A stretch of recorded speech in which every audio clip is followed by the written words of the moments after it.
Ali Kate olabiko gundi yange drive yange post muri ebintu bino bikebera. You are getting all the answers right. Okay. The court was seated and the books were opened. Now, Julian, these were all our sins. There's a book of life and the book of there's a book of our life. In other words, down meticulously. Everything we do, good or bad, is written in those books. So when the heavenly court sits, it's as if you, in fact, it's better than that you're not even there. Your books represent you.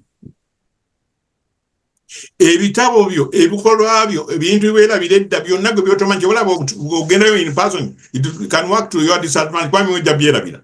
Bagale wakonjo wakolenga ngotakula mutwe. Naye ebitabo tebikola ki? Tebirimba.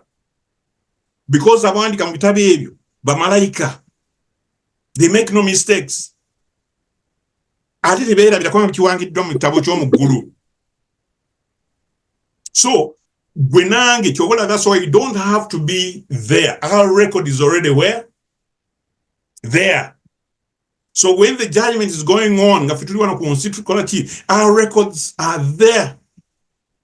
Records are so they don't have to be alive to face that judgment. Their records speak for them. Yeah, Adam, you know, yeah, oh, it was a so their records speak on their behalf, and that should be good news because there are no mistakes. Okay, katuyengere mas.